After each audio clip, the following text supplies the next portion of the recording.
할렐루야. 우리 같이 한번 해볼까요? 말씀대로 이루어지이다. 예, 오늘은 이러한 제목을 가지고 우리 종려주일 예배, 우리 하나님 말씀을 나누도록 하겠습니다. 종려주일, 제가 올해는 특별히 현수막을 해놓지 않았습니다만은 종려주일이 뭐죠? 말 그대로 종려나무 가지를 흔들면서 예수님의 예루살렘 입성을 굉장히 환호했던 그 날, 바로 부활절, 우리가 예배로 따지면 부활절 바로 한 주 전이 바로 종려주일입니다. 왜 사람들은 종려나무 가지를 흔들었을까요? 종려나무 가지가 제일 흔하고 많았으니까 종려나무 가지를 흔들었겠죠. 제가 가보니까 진짜로 종려나무, 대추야자 아시죠? 대추야자. 아마 그 동네 가신 분들은 되게 선물 다 그런 거 사갖고 오셨을 텐데, 대추야자, 지금도 막 입에 침이 고요. 엄청 달고, 하여튼간 초콜릿보다 더 달아요. 그러니까 그런 나무 열매들이 굉장히 많이 있고, 거기는 올리브, 종려나무 이런 것들이 하여튼 엄청 많습니다. 그래서 사람들이 쉽게 구할 수 있는 이 나무까지, 그러니까 오늘날로 따지면 어제 프로야구가 개막했습니다마는 이렇게 그 응원봉 이런 거 정도 되겠죠. 예전에 부부젤라 뿌 하는 이런 식으로 사람들이 하여튼 환영하고 환호할 만한 그런 도구, 이런 게 종려나무 가지가 구하기 쉬웠기 때문에 사람들이 종려나무 가지를 흔들고, 또 이제 오늘 요한복음만 봤습니다만은 마태, 마가, 누가복음에 보면 사람들이 자기 겉옷을 다 깔았다 그랬어요. 그러니까 쉽게 말하면 뭐예요? 레드카펫 이렇게 쫙 깔고, 지금 이제 선거 그 유세철인데 한참 어느 당대표가 어디에 떴다더라 그럼 막 수많은 인원들이 막 운집해가지고 막 이렇게 보지 않습니까? 이렇게 그 사진도 찍고 영상도 올리고 이렇게 하려고 많은 사람들이 막 이렇게 하는 그런 환호하는 풍경이 이 당시에 이때 이루어진 거예요. 예수님께서 감람산에서 나귀를 타고 예루살렘에 입성하실 때에 많은 사람들이 손을 흔들면서 호산나 호산나 했던 그 주일이 바로 종려주일입니다. 호산나가 무슨 뜻일까요? 호산나, 수산나도 아니고, 그죠? 여기 지금 보니까 사람들이 종려나무 가지를 흔들고 호산나 호산나 했어요. 호산나 호산나. 호산나는 제발 좀 우리를 구원해 주십시오. 못 살겠다, 못 살겠다. 이게 나라냐? 이게 삶이냐?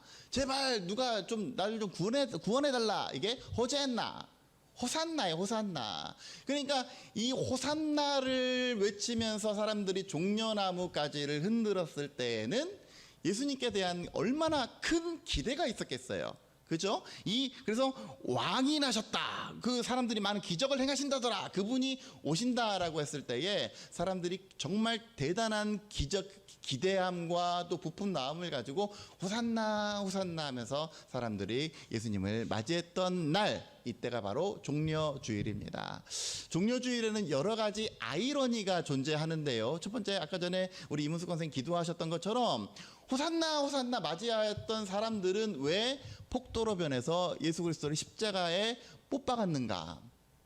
또 하나, 왕으로 오신 예수 그리스도는 정말 대단한 의전들 다 받고 올 수 있었을 텐데 왜 나귀 새끼 타고 초라한 모습으로 예루살렘에 입성하셨는가? 이러한 여러 가지 아이러니가 존재합니다. 우리가 오늘 이 본문의 말씀을 읽으면서 세 가지의 것들을 생각을 해볼 텐데, 우리가 예수 그리스도를 맞이하고 예수 그리스도를 우리 가운데, 주님 제발 내 삶 가운데 이런 공공함 좀 해결해 주시고, 제발 세상이 치료하지 못하는 나의 문제들, 세상이 건들지 못하는 나의 문제들 제발 좀 해결해 주십시오. 호산나의 심정으로 우리 주님께 나아갈 때에 이러한 부분들을 반드시 생각하면서 나아가는 오늘이 되길 바랍니다. 우리 그 12절 말씀, 12절 이하의 말씀을 통해서 함께 말씀대로 이루시는 하나님의 섭리를 깨닫고 나아가는 오늘이 되시기를 간절히 바랍니다. 12절 보시죠. 그 이튿날에는 6월절이죠. 6월절 이튿날에 명절에 온 큰 무리가 예수께서 예루살렘으로 오신다는 것을 들었다. 여러분, 이 12절만 보더라도 굉장히 많은 정보들을 우리가 얻을 수가 있습니다. 예루살렘에 사람들이 모였는데 왜 모였어요? 명절에 온 큰 무리가 있었다. 그러니까 이 명절에는, 즉 이 명절은 유월절을 의미하는데, 이 유월절은 뭐예요? 사람들이 전부 다 예루살렘의 각지에서 모이는 날이구나. 유월절이 뭡니까? 유월절. 6월에 있어서 6월절이에요? 그럼 5월에 있으면 5월절이게? 유월절, 넘을유, 넘을월. 뭘 넘었어요? 출애굽할 때에 10가지 이스라엘에 내리는 10가지 재앙 중에서 마지막 재앙은 이스라엘 백성과 이스라엘 백성 아닌 사람, 애굽 사람들을 서로 구별하는 그러한 계기가 되었습니다. 그래서 처음 난 것들은 다 죽일 것이다. 바로에게 선포했죠. 처음 난 것들은 다 죽일 것인데, 이스라엘 백성들, 즉 하나님의 백성들은 자기 집 문설주에 어린 양의 피를 바르면, 하나님의 사자가 그것을 보고 어린 양의 피 이 증거를 보고 뛰어넘어요. 그 집은 패스 오버, 넘어가. 권사님네 넘어가, 집사님네 넘어가, 장모님네 넘어가, 이렇게 넘어가는 거예요. 그리고 그 어린 양의 피의 흔적이 없는 집은 가서 첫째 처음 난 것들은 가축이고 사람이고 다 죽이는 거예요. 그게 애굽에 내린 10번째 재앙이었습니다. 그 10번째 재앙을 통해서 바로가 두 손 두 발 다 들고, 야 니네 제발 가, 딴 데로 가. 그래서 이 이스라엘 백성들이 애굽 땅에서 해방된 날, 이 날이 바로 유월절이에요. 하나님의 사자가 패스 오버, 넘었다, 넘을 유, 넘을 월, 월담 그러죠, 월담. 그래서 월 한 날이 바로 이 유월절입니다. 그러니까 이스라엘 백성들에게 있어서 이 유월절은 얼마나 기쁜 날이겠어요. 영적으로 해방되고 육적으로도 해방된 굉장한 독립기념일과도 같은 날입니다. 그래서 1년에 한 번씩은 하나님의 성전이 있는 예루살렘에 수많은 사람들이 다 나와서 이 날을 기념하고, 이때 베풀어 주신 하나님의 은혜를 반드시 감사와 감격으로 예배하게 돼 있었어요. 그래서 우리 예수님께서 공생애를 3년 하셨다고 했는데, 제가 늘 말씀드리지만 성경 어디에도 3년 이런 얘기는 없어요. 그런데 3년이라고 얘기하는 이유는 뭐냐면, 성경을 보니까 예수님께서 이 유월절을 지내시기 위해서 예루살렘에 3번 올라갑니다. 그래서 3년가량 공생애를 하셨겠구나, 이렇게 미루어 짐작을 하는 거예요. 어쨌든 많은 사람들이 명절에 왔는데, 그 이튿날인가, 이 6월절 이튿날에, 계속 6월절은 일주일가량 진행이 되죠. 이 이튿날에는 명절에 온 큰 무리가 예수께서 예루살렘에 오신다더라, 이것을 듣고 종려나무 가지를 가지고 맞으러 나가 외치되 호산나, 찬송하리로다. 주의 이름으로 오시는 이 곧 이스라엘의 왕이시여, 그랬어요. 그러니까 굉장한 기대감을 가지고 호산나, 호산나 그랬어요. 호산나, 제발 이 왕이시여 우리를 구원해 주십시오. 이 당시 이 이스라엘의 포지션이 어땠습니까? 이 이스라엘은 완전한 독립국가가 아니었어요. 그래서 이 로마 제국이 정말 그 강세를 보이고 있었을 때에 헤롯 왕을 세우기는 했지만, 허수아비 왕을 세워서 친정하기는 했지만, 그러나 모든 주권이 로마 제국에 있었습니다. 그래서 여기 보면 로마의 군대가 이스라엘에 주둔했기도 하고 그런 거예요. 그러니까 얼마나 이들의 삶이 온전하지 못하잖아요. 누가 내 삶을 간섭하면 좋습니까? 누가 우리 집 살림에 대해서 갑나라 배나라 하고 막 세금 바쳐라 그러고 여러분 살 수 있겠어요? 그런 힘든 압제의 삶, 우리나라의 일제 시대와도 같은 뭔가 자유가 온전히 부여가 되지 않고 뭔가 나의 어떤 온전한 생활이 영위가 되지 않았을 때에 사람들은 뭐예요? 이것에 대해서 제발 해방해 줄 수 있는 그런 메시아가 필요한 거예요. 그 메시아가 바로 예수 그리스도라고 하는 온전한 기대감을 가지고 사람들이 호산나, 호산나 그랬는데, 아이러니하게도 14절, 예수는 한 어린 나귀를 보고 타셨다. 그러니까 쉽게 말하면 오늘날의 왕, 대통령 이 정도 되는 사람이 삑 하고 탔는데, 이상한 옛날에 티쿠 같은 거, 다 찌그러진 중고차 이런 거, 그런 거 타고 되게 초라하게 이렇게 오는 거예요. 근데 왜 그랬느냐? 15절, 이는 기록된 바 시온 따라 두려워하지 말라, 보라 너의 왕이 나귀 새끼를 타고 오신다 함과 같더라. 그러니까 이건 뭐예요? 예수님께서 낙이 새끼를 타고 오신 건 굉장히 의도적이고 굉장히 뭔가 자기 일부러 그렇게 하신 건데, 그것은 뭐예요? 성경의 말씀을 이루기 위해서. 그러면 이 말씀이 과연 어떤 의미가 있길래 그래요? 시온 딸아 두려워하지 말아라. 여기서 말하는 시온 딸은 예루살렘을 의미합니다. 이스라엘아 두려워하지 말아라. 보라, 너의 왕이 낙이 새끼를 타고 오신다 함과 같았다 라고 하는 말이, 이게 뭐예요? 기록된 바 그랬어요. 기록된 바. 여러분, 이 말씀이 어디에 기록되어 있습니까? 어디에? 그렇죠. 그런 말은 나도 하겠다. 구약 어디요? 예레미야에 있어요. 스가랴 한번 찾아보세요. 스가랴 9장 9절 이하를 보면 뭐라고 합니까? 9절을 보니까 그렇게 나와 있네요. 시온에 따라 크게 기뻐할지어다. 예루살렘에 따라 즐거이 부를지어다. 보라, 내 왕이 내게 임하시나니 그는 공의로우시며 구원을 베푸시며 겸손하여서 나귀를 타시나니 나귀의 작은 것 곧 나귀 새끼를 타고 오실 것이다 라고 스가랴 선지자가 이때 예언을 했어요. 그래서 예언을 하면서 지금 16절 보니까 이날에 그들의 하나님 여호와께서 그들의 자기 백성의 양떼같이 구원하실 것이다. 이런 굉장히 막 이런 메시지를 막 날렸단 말이야. 그런데 여러분, 스가랴 선지자가 예언할 당시, 이 예언할 때가 언제입니까? 이스라엘 백성들이 포로 생활을 하고 나서 포로기 이후에 뭘 했어요? 예루살렘 성전을 지으러 포로 귀환을 하게 됐죠. 그래서 예루살렘 성전을 지으러 갔는데 성읍이 황폐화됐고 온통 그냥 엉망진창이라고 제가 얘기를 했습니다. 그죠? 그래서 이 포로 생활을 통해서 굉장히 지쳐있던 이스라엘 백성들이 성전을 지으러 왔는데 아무 인프라도 갖춰져 있지 않고 막막하고 깝깝하고, 이러한 상황이 바로 스가랴 선지자가 활동할 때였어요. 여호와의 성전을 지어라. 예전에 솔로몬의 성전만큼 영광되지는 못할지라도 이 예루살렘에 있는 이 심장부에 하나님의 성전이 반드시 필요하고 그 성전을 지어라. 니네 손으로 지어라 라고 하나님께서 명령하셨을 때에 그때 사람들이 얼마나 깝깝했겠습니까? 암담하죠. 나 먹고 살기도 힘들어 죽겠는데, 나 지금 내 삶을 영위하기도 힘들어 죽겠는데 뭘 어떻게 하라고. 그런 상황 가운데서 스가랴 선지자가 위로의 메시지를 보냈단 말이에요. 뭐라고 합니까? 너의 왕이 너희들 가운데 와서 이 모든 것들을 해결해 줄 것인데, 그런데 한 가지 문제가 있어요. 그 왕이 뭘 타고 온대요? 나귀 새끼를 타고 온대요. 나귀 새끼를 타고. 사람들이 이 메시지를 들었을 때 과연 어떠한 생각을 하겠느냐 이거예요. 이 말이 됩니까?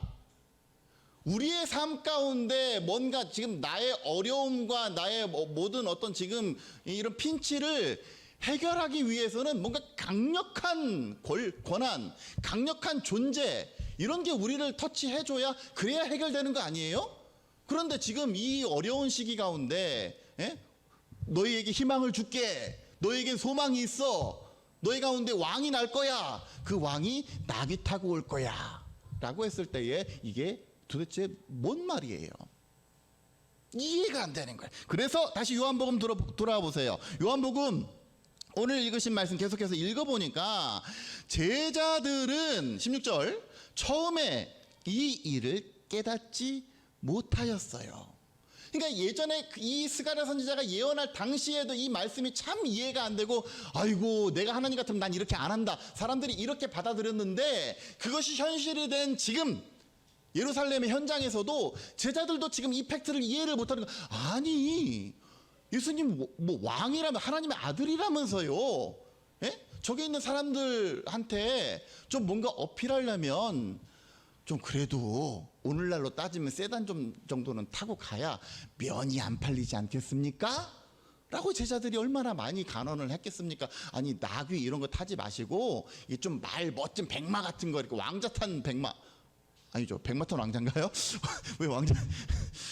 백마탄 왕자 정도는 돼야 사람들한테 어필도 되고 말이죠. 요즘 유세하려고 사람들이 대파도 사고 쪽파도 사고 막 그런다며요? 이렇게 해야 되는 거 아니냔 말이에요. 그래야 어필이 되지 사람들한테. 그런데 왜 나귀를 타고, 이해가 안 가는 거죠. 이해가 안 가. 그래서 이 지금 요한복음은 다른 복음서와는 좀 달리 이 상황에 대한 해석을 내려는 거예요. 제자들은 처음에 이 일을 깨닫지 못해서 왜 예수님이 왜 그렇게 그랬는데, 예수께서 영광을 얻으신 후에야. 영광을 얻으셨다는 건 뭐예요? 십자가에서 죽으시고 부활하셔서 그 부활하신 예수님이 내 눈앞에 떡 나타나고 나중에 영광을 얻으시고 부활 승천하셨을 때에 그것을 보고 난 이 제자들이 아하, 이것이 예수께 대하여 기록된 것이 분명하구나. 그리고 사람들이 이렇게 한 것이 이게 이제서 퍼즐이 맞아떨어지는구나. 이해를 하게 된 거예요.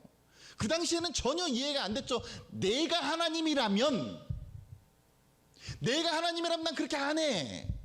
여러분, 구약에 보면 그 나아만 장군이 나와요. 아람 땅에 나아만 장군이 넘버 2인데, 소위 말하는 넘버 2인데, 이 문둥병, 나병이 걸려가지고 참 이거 어떻게 해결이 안 되는 거예요. 근데 이 나아만 장군의 그 사환 하나가, 이스라엘 여자애가 아이고 우리 고향에 정말 끝내주는 선지자가 한 명 있는데 참 용합디다, 이렇게 얘기를 해줬더니 간 거죠. 그래서 가가지고 무슨 생각을 하고 갔냐면, 그래도 일국에 넘버 2가 갔으면 제사장이, 선지자가 버선발로 나와가지고 딱 이렇게 가운 차려입고 예수의 이름으로 명하노니, 그때는 예수님이 안 계셨으니까 성부 성자 그때도 성자는 안 계셨나? 하여튼간 뭐 하나님의 이름으로 명하노니, 이거 하지 않았겠습니까? 그렇게 할 거라고 생각을 했는데, 이 엘리사 선지자가 문전박대에도 그런 문전박대가 없어요. 얼굴도 안 보고 저기 요단강 똥물에 가가지고 갔더니 진짜 흙탕물이 맞읍디다. 요단강 물에 가서 몸을 7번 담가라. 그랬더니 나아만이 그러는 거예요. 아니, 내 생각에는 하나님의 사자가 와가지고 아픈 부위에 손을 얹고 이렇게 해줄 줄 알았는데, 아람 땅에 이거보다 깨끗한 강이 없어? 내가 여기 가가지고 꼭 이렇게 몸을 담궈야 돼? 나 참 어이가 없네. 이런 장면이 나와요. 그러니까 우리의 신앙생활 가운데는 하나님의 명령이 때때로 이해가 되지 않고 하나님의 말씀이 참 말이 안 될 때가 많이 있어요. 왜? 내 생각에는 이렇게 해도 될 것 같은데, 내 생각에는 지금의 이 어려운 난국을 해결해 주기 위해서는 뭔가 강력한 존재가 필요한데, 내가 지금 이렇게 어렵고 내가 힘들 때 내 생각에는 하나님이 당장 지금 역사해 주셔야 될 것 같은데 왜 내게 아무런 응답을 내리지 않습니까? 내 마음이 힘들어서 교회를 찾아와서 내 생각에는 하나님이 이렇게 위로를 해주고 갑자기 나에게 보이는 무언가를 지금 당장 혹은 아니 내가 바라는 그 시간에 그렇게 해결해 주어야 되는데, 하나님 이게 뭡니까? 우리의 생각과 하나님의 말씀이 불일치가 되게 될 때에 우리는 시험에 옵니다. 그럴 때 성경은 뭐라고 얘기해요? 오늘 금주의 한 구절 뭐라고 합니까? 금주의 한 구절 보세요. 다 같이 시작.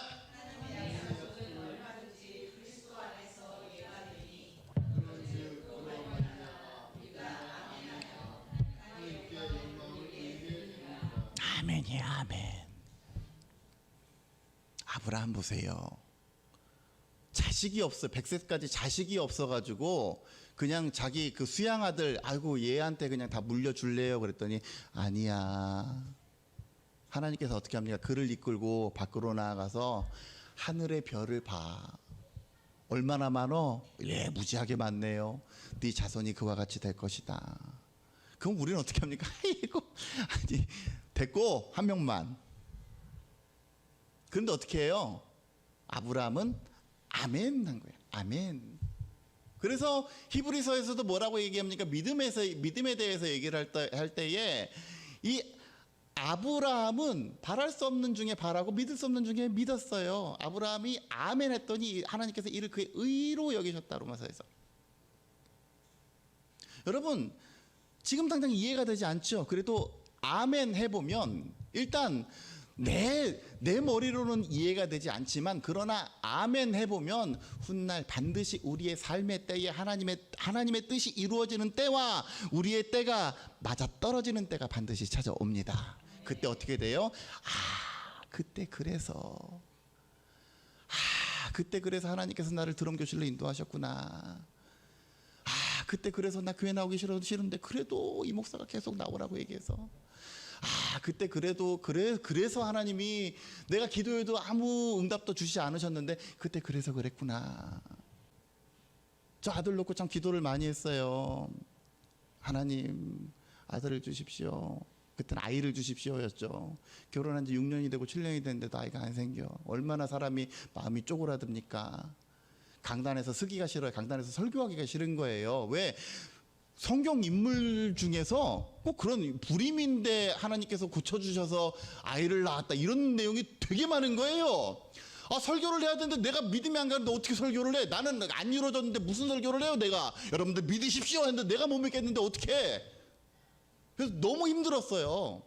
너무 힘들었는데 하나님께서 정말 뭐 그 스토리에 대해서 아시는 분들도 계시지만 우여곡절 끝에 한 7년째인가요? 그때 아이를 주셔가지고 제가 나중에 그랬습니다. 하나님 왜 내가 그때 달라고 그렇게 떼굴떼굴 굴러가면서 눈물로 침상을 적시고 자다 벌떡 일어나가지고 울었다니까요.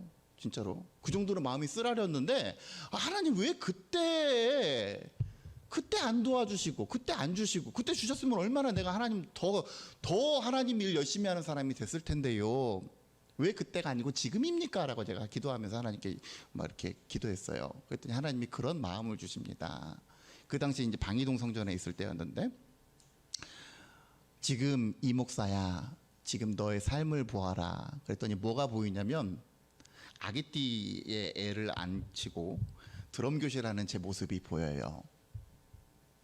아기띠 애 막 이렇게 하고, 그러니까 애가 있기 전에는 주중에 막 드럼 교실, 중국어 교실, 기타 교실, 뭔 교실, 우쿨렐레 교실을 딱 하면서 막 사람들도 만나고 아이들 막 전도해오고 막 이런 게 굉장히 막 풍성했는데 이제 아이를 딱 낳고 아이를 이제 제가 케어하고 이제 이런 상황이 되다 보니까 이 모든 것들이 all stop 이렇게 되는 거예요. 기도하는데 그런 모습이 딱 보이면서 야 이놈아 이거 봐라. 아이가 생기면 목회를 올인하고 싶어도 할 수가 없어. 근데 지금 그때 정도면 그래도 어느 정도 시스템은 구축된 상태예요. 그 이전에 제가 제발 아이를 주십시오 하나님, 그렇게 해서라도 전도 한 명 하게 아이를 주십시오. 제 생각은 그거였죠. 근데 하나님은 노였어요. 왜? 그때 우리 집에 아이가 있었으면 저는 개척이고 뭐고 아무것도 할 수 없었습니다. 근데 우리가 바랄 때는 그거 생각해요?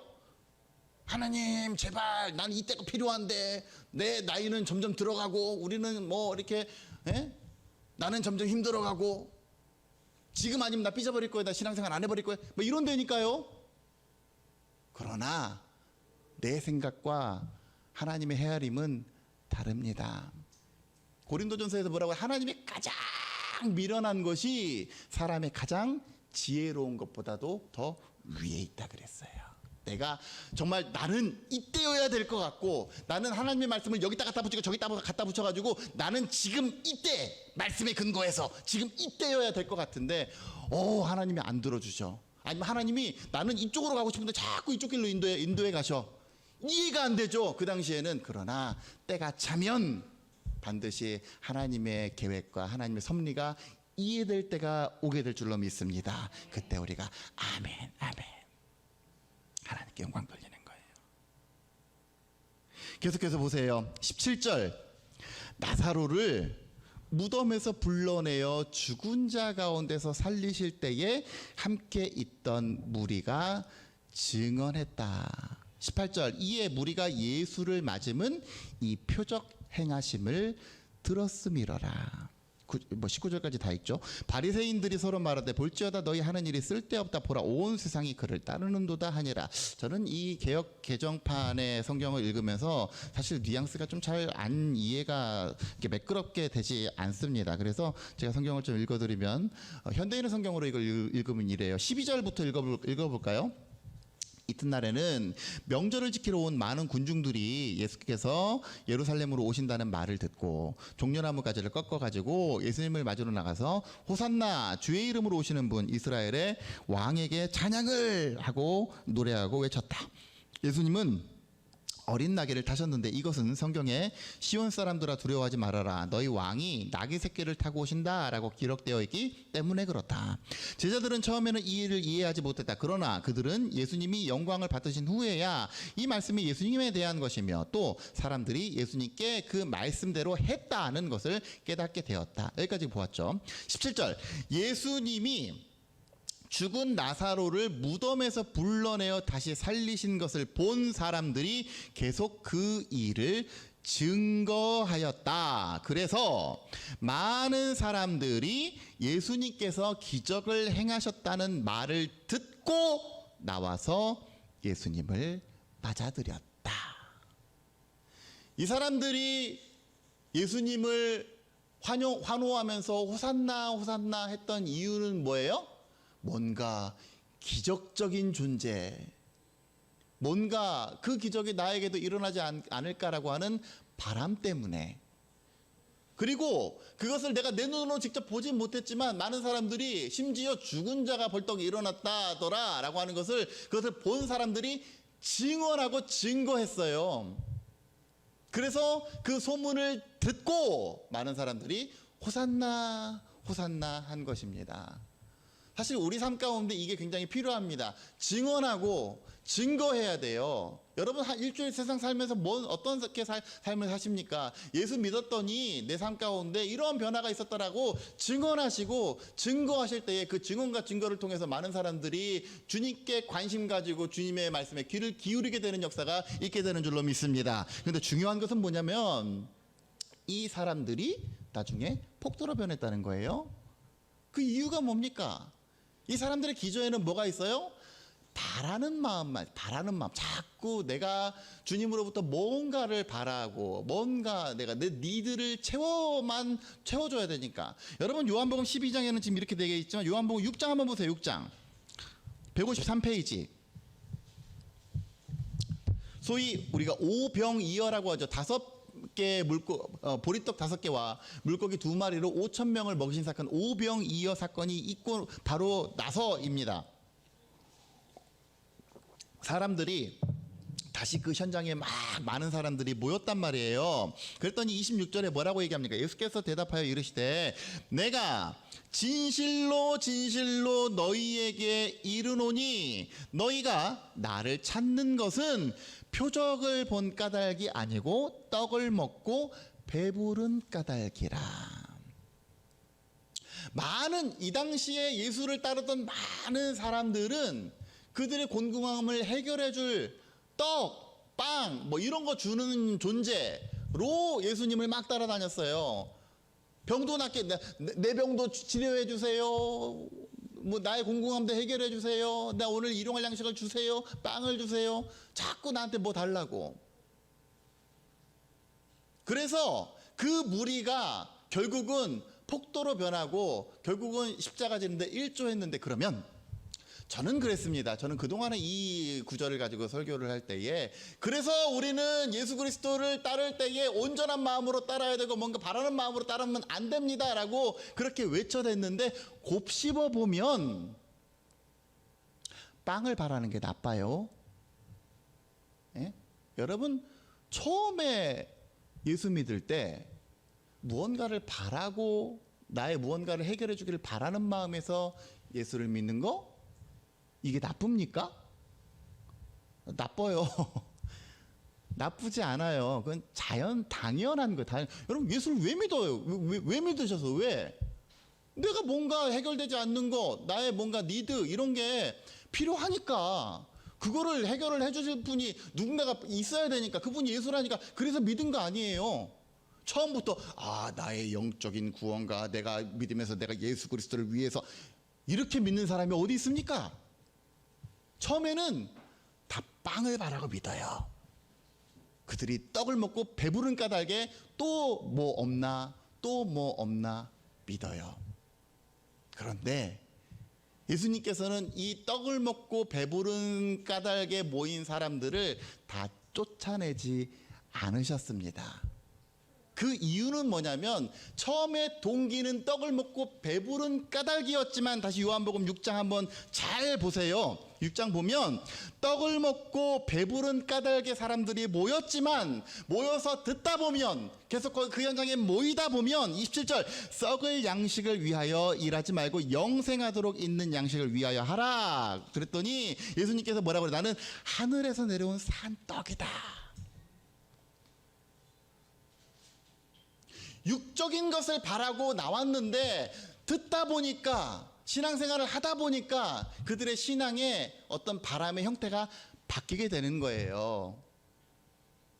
여기에 구원이 있는 겁니다. 처음엔 좋아요. 처음에는 나는 예수님으로부터 나는 교회에 나가면서 어떤 이득을 봐야 되지, 저런 이득을 봐야 되지, 다 좋습니다. 그런데 그렇게 모이면서도 그렇게 모일 때마다 우리의 삶이 조금씩 영적인 것을 사모하게 될 때에 우리 가운데 진정한 구원이 임하게 되는 줄로 믿습니다. 바꿔 말하면 계속 떡 좀 주세요, 떡 좀 주세요. 여기에 머무르는 신앙은 결국 뭘로 바뀌어요? 복도로 바뀌는 거예요. 처음에 내가 하나님께 무언가를 바라고 내가 무언가 기적을 바라고 무언가 내가 나의 공공함의 해결을 바라고 왔을지라도 우리가 신앙생활을 하고 십자가를 붙들고 나아가면 신앙의 본질이 나 같은 죄인이 무엇이간데 나를 살리기 위해서 예수님께서 십자가를 지셨는가? 근본적인 질문을 하게 됩니다. 그 십자가의 피의 공로에 사로잡히게 되셔서 내 신앙의 이유가 떡을 바라기 때문이 아니라 궁극적으로 영혼 구원의 귀한 은혜를 누리기 위해서 우리가 주님 앞에 나아가게 되는 저와 여러분들 되시기를 주의 이름으로 간절히 축원합니다. 19절 마지막으로 한번 보세요. 바리새인들이 서로 말하되 볼지어다 너희 하는 일이 있을 데 없다 그랬죠. 현대인의 성경으로 읽어보시면 그러자 바리새파 사람들이 저것 보시오 세상이 모두 저 사람을 따르고 있으니 이제 다 틀렸소 하고 서로 말하였다.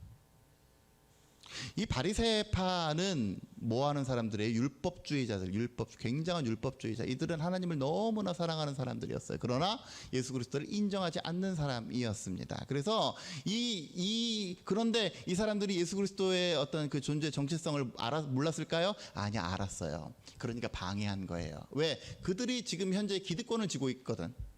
그들이 지금 이 종교의 영역에 있어서 그들이 기득권을 쥐고 있는데 갑자기 딱 새로운 신흥 강자가 등장한 거죠. 예수 그리스도가. 그래서 모든 자기들의 어떤 종교적인 밥그릇을 빼앗길까 봐 온갖 여러 가지 것들을 막 성전을 모독했다, 하나님을 모독했다, 뭐 여러 가지 거짓말을 했다. 예수님한테 변화별 죄를 다 뒤집어 씌워서 사람들을 이간시킨 거예요. 그러니까 요즘도 악한 영은요, 비슷한 모양, 십자가 비슷한 모양을 가지고 있어요. 교회라고 하는 이름, 목사라고 하는 이름, 뭐 암흑의 교회, 뭐 하나님의 교회, 뭐 신천지 교회, 목사, 그런 비슷한 이름을 가지고 성도가 성도답지 못하게 살기 위해서, 끊어내기 위해서 정말로 지난주에 우리가 베드로전서 보았지만 우는 사자와 같이 정말로 그 고리를 끊어내기 위해서 얼마나 애를 쓰는지 모릅니다. 그러나 우리 주님께서 그 십자가의 권세로 그 모든 결박을 다 끊어내시고 부활 승리하게 되신 줄로 믿습니다. 그러니까 여러분들 결국 악인의 꾀는 패해지게 돼 있어요. 악인의 꾀는 멸해지게 돼 있습니다. 마지막으로 시편 한번 보세요. 시편 2편. 우리는 시편 1편만 잘 알죠. 복 있는 사람은 뭐라고요?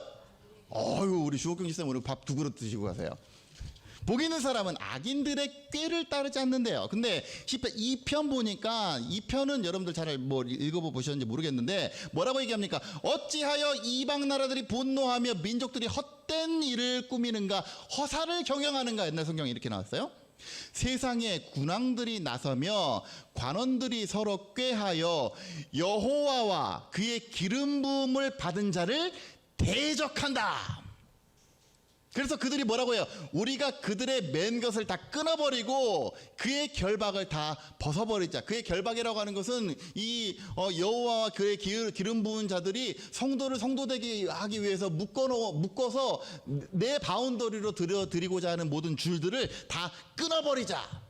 이런 계획을 세상의 어떤 그 관리들, 세상에 파워 있는 군왕들, 이런 사람들이 한다라는 거예요. 4절, 하늘에 계신 이가 비웃으시면 그들을 비웃으시리로다. 그래서 마지막 보세요. 12절, 여호와께 피하는 모든 사람은 다 복이 있을진데, 왜 그런 겁니까? 그 모든 이방의 계획들을 여호와께서 멸하시고, 5절, 그때의 분을 바라며 진노하사 그들을 놀라게 하시기 때문에 그렇습니다. 악한 괴계는 우리를 그리스도인답지 못하게 하기 위해서, 예수 그리스도를 온전히 따르지 못하게 하기 위해서 여러 가지 방법을 가지고 우리를 자꾸 결박하고 방해하고 신앙생활을 회방 놓지만, 끝까지 주님을 따르는 자 반드시 믿음으로 승리하게 될 줄로 믿습니다. 우리 종려주일에 예수께서 낙이 타고 예루살렘에 입성하셨을 때에 많은 사람들이 예수를 환호했지만 끝까지 남았던 것은 제자들이었어요. 여인들이었어요. 그들은 뭔가를 바래서가 아니라 정말로 순전한 마음으로 예수 그리스도를 따랐고, 정말 이해되지 않아서 나는 진짜 쪽팔려서 예수 찾지 못하겠습니다 하고 도망가지 않았고, 그 이해되지 않은 역사의 현장 속에서도 끝까지 예수 그리스도를 따랐기 때문에 온전한 하나님의 사람이 될 수 있었습니다. 말하기는 저와 여러분들이 이번 고난주간을 보내면서, 주님, 나도 정말 내 삶 가운데 곤궁한 것이 있고 내 삶 가운데 메시아를 바라는 호산나의 마음이 있습니다. 내가 지금 비록 이해되지 않고, 왜 나는 이때 해결해 줬으면 좋겠는데 여전히 해결되지 않는 문제가 있다고 할지라도 끝까지 하나님의 약속, 이해가 되는 하나님의 약속을 붙들고 나아가는 내가 되게 해 주옵소서. 이번 한 주간 그 기도의 제목 붙잡고 나아가는 여러분들 되셔서 훗날 반드시 이루시는 하나님, 반드시 우리를 사망의 음침한 골짜기에서 지켜내 주시는 그 하나님의 섭리를 힘입어서 믿음으로 승리하며 나아가는 여러분들 되어지시기를 주님의 이름으로 간절히 축원합니다.